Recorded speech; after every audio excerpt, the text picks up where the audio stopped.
Welcome back. Midnight Pasta here, presenting Story Time with Underbrowser.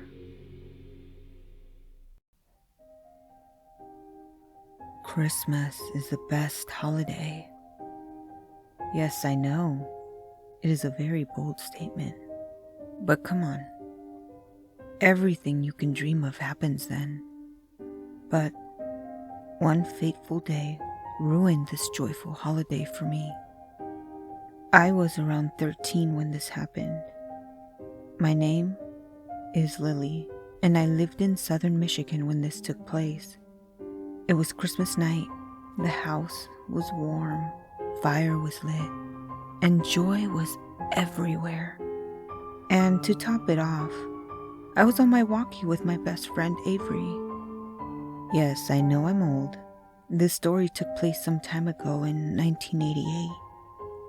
Me and Avery were so excited for Christmas. It was just the next day, but we couldn't fall asleep, so we talked on the walkie until one of us felt tired and fell asleep. That never happened though.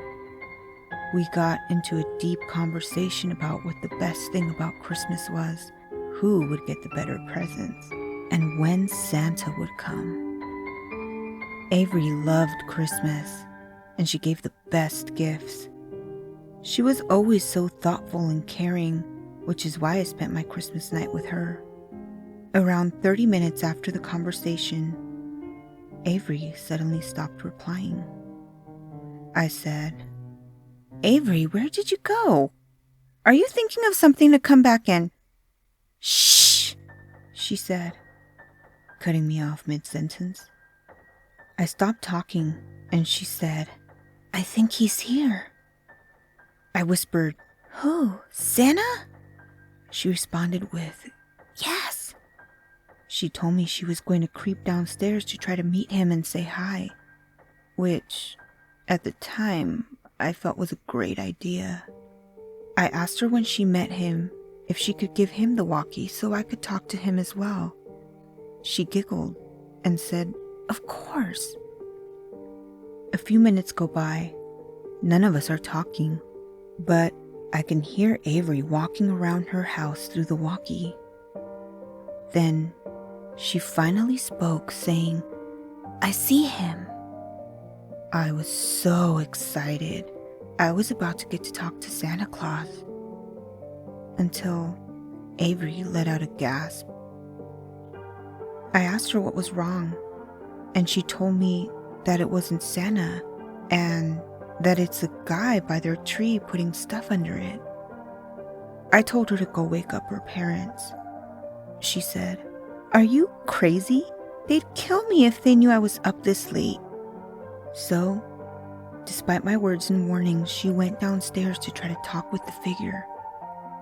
I heard her turn on her walkie and say, "Santa?" Then, I heard the most blood-curdling scream. The last thing I heard was a walkie drop to the ground, and then silence.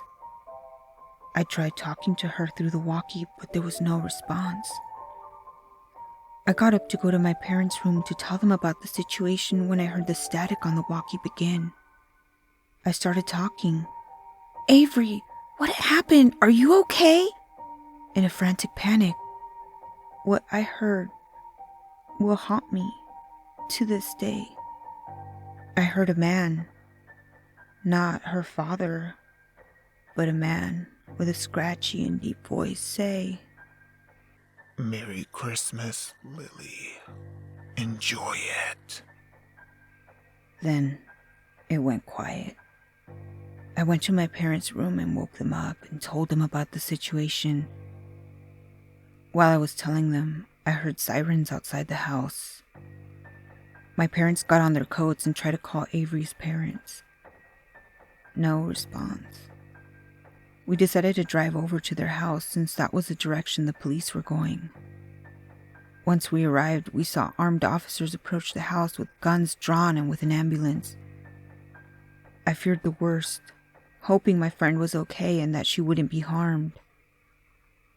Then I saw 2 officers come out with a strange man I didn't recognize. They put him in the back of the police car and drove off with him. The man was wearing makeup to try to look like a frosty snowman with a Santa's coat and a baseball cap. As the police drove off with the man, I saw it. Paramedics rushed towards the door as I saw 4 stretchers being carried off with people in it. The people were Avery's dad, her mom, her brother, and then her. I saw blood covering the blanket she was covered with, and then they were put into the ambulance and drove off. I had no words.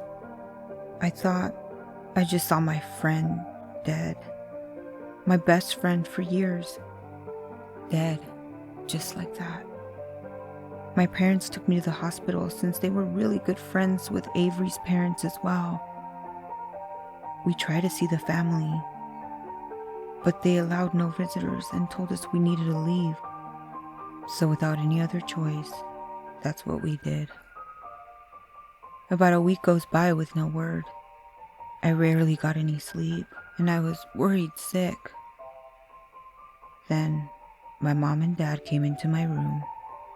They said they figured out the news about Avery's family.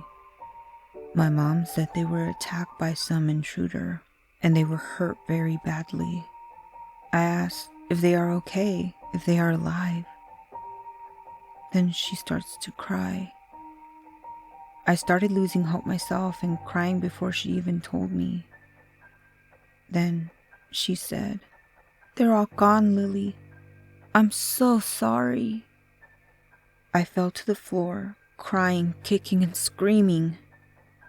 I lost my best friend that day, and all the memories I had with her won't be the same.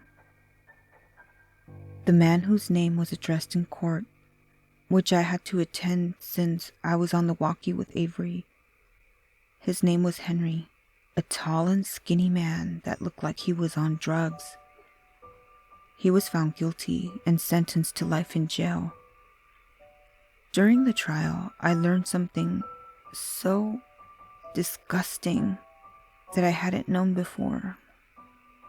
Before Avery's death, she never told me what the man was putting under the tree. It was revealed in court. The man had wrapped presents of dead animal heads, dead frogs, and a human hand. Please, lock your doors and be there for your friends. If they are ever about to do something they shouldn't, tell them. It may save their life.